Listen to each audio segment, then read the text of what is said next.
बहुत बहुत मुबारक हो तुम्हें रोशनी। और if you ever need anything इस सिलसिले में तो आई एम ऑलवेज देयर। नहीं, थैंक यू सो मच। आप हमेशा हमारा बहुत ख्याल रखती हैं। वैसे उन लोगों का इरादा तो था कि काफ़ी धूमधाम से शादी करेंगे, लेकिन मैंने उनसे कहा कि हम आयमा की शादी सादगी से करेंगे। मान गए वो लोग। क्या क्या कहा आपने? सादगी से?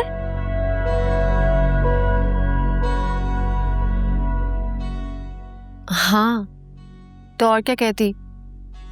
वो तो अपनी तरफ से आधे शहर को इनवाइट करना चाहते थे,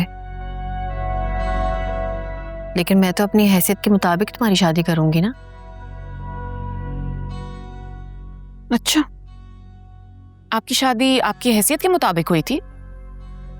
तब तो कोई एतराज नहीं था आपको?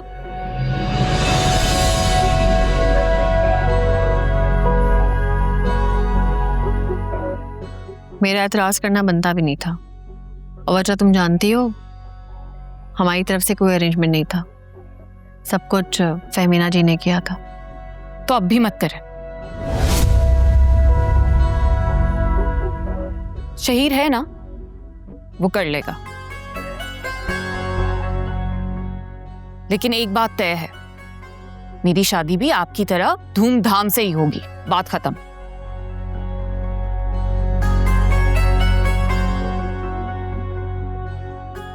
अच्छा आयमा, हम इस बारे में बाद में बात करेंगे। बाद में क्या बात करेंगे? देखो आयमा, मैं अपनी तरफ से पूरी कोशिश करूंगी कि तुम्हारी शादी में कोई कमी ना रहे। Thank you so much. मुझे अब आपसे किसी बात की उम्मीद नहीं है। आयमा,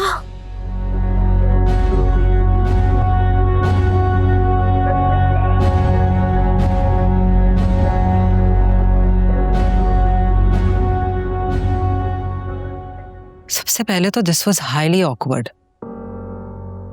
ये कोई बात है सबके सामने करने वाली? जेलस किस्म की लड़की है ये, कुछ समझ नहीं आती मुझे।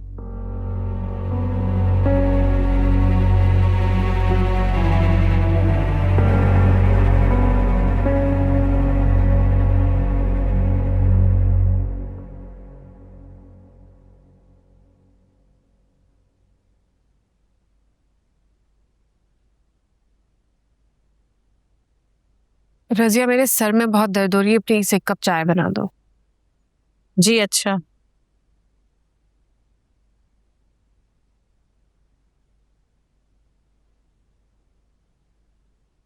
तुमने सुना नहीं? चाय बनाओ मेरे लिए जल्दी से। आयमा बीबी 2 मिनट सब्र कर जाएं आप। मेरा बीबी ने लंच नहीं किया, मैं उनके लिए मिल्क शेक बना दूं, फिर आपको चाय बना दूंगी।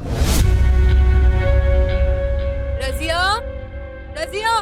जी बेगम साहिबा, आई।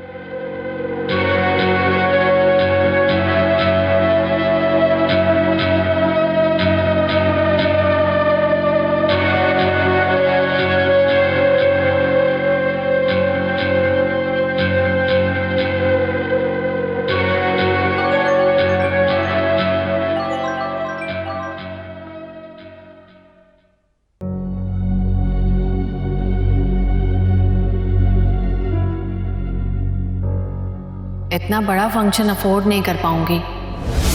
मैं चाहती हूँ कि बस सादगी से शादी हो जाए और हाइमा बस इस घर में आ जाए और खुश रहे। मुझे लगता है कि शायद आप मजाक कर रही हैं। नहीं, मैं बेहद सीरियस हूँ। आपकी फैमिली तो शहर की एलीट फैमिलीज में से ताल्लुक़ रखती है। मैं नहीं, मेरे शौहर का ताल्लुक एक रईस खानदान से है, मेरा नहीं है।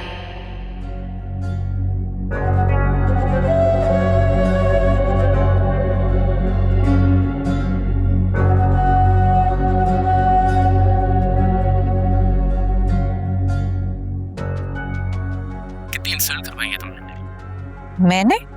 हाँ तुमने। मैं अंकल को कंफर्म कर चुका था कि वकार भी आ रहे हैं और तुम्हारी बहन भी। कितना बुरा लगा है सबको। अंकल वेट कर रहे थे और तुम्हारी बहन ने तो। शहीन, मेरी समझ में आज तक ये बात नहीं आई है कि ये हमारे बीच में वकार का टॉपिक क्यों शुरू हो जाता है। जैसे तुम्हारा खाना ही हजम नहीं होता उसका नाम लिए बगैर। ऐसी भी बात नहीं है। मगर मुझे तो ऐसा ही लगता है। भाई शादी हमारी होनी है, रिश्ते की बात हमारी फैमिलीज ने करनी थी, तो फिर तो वकार भी तो तुम्हारी फैमिली का पार्ट है। हाँ, लेकिन वो मेरा गार्डियन नहीं है शहीर। मैं अपनी बहन की जिम्मेदारी हूँ और उन्होंने बात कर ली ना तुम्हारे अंकल से, तो फिर प्रॉब्लम सॉल्व्ड। तुम समझ नहीं रही हो। शहीर, मुझे ना अब खौफ महसूस होना शुरू किया। हर वक्त वकार वकार वकार। क्या ऐसा तो नहीं है कि तुम मुझसे शादी सिर्फ इसलिए करना चाह रहे हो क्योंकि मेरा वकार से लिंक है और मेरे थ्रू तुम मुझसे इनडायरेक्टली ताल्लुक जोड़ना चाह रहे हो because he is a well known powerful businessman.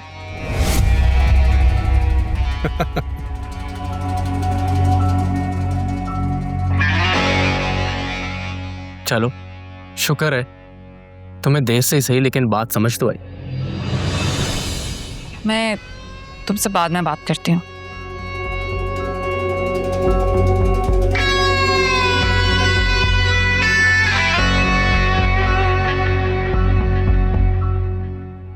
तुम क्या समझ रही थी कि शहीर तुमसे शादी करने के लिए मरा जा रहा है?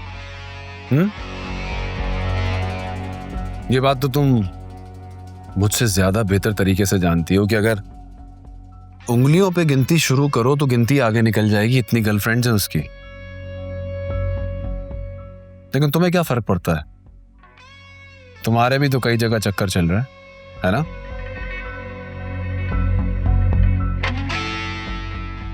अच्छा, अगर मैं इतनी बुरी और काबिले नफरत थी तो तुम क्यों मरे जा रहे थे मेरे पे?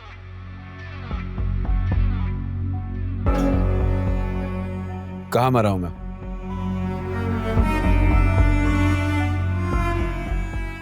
बिल्कुल ठीक हूं मैं।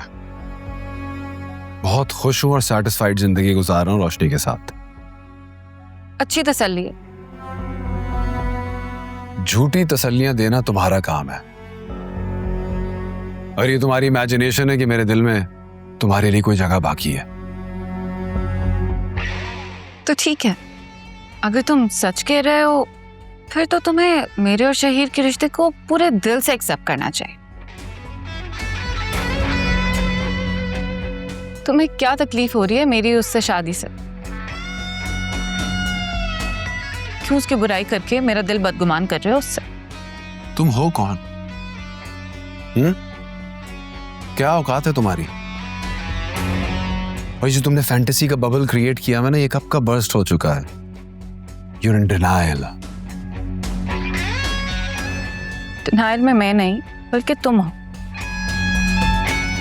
मैं अच्छी तरह जानती हूँ कि तुम अभी भी मुझे चाहते हो। तुमसे रास्ता जुदा किए एक जमाना बीत चुका है माँ, और तुमने जो मोहब्बत के नाम पे खेल खेला है ना, और जो घाव मुझको दिया है, वो कब का भर चुकी है रोशनी अपनी मोहब्बत से, अपने खुलूस से।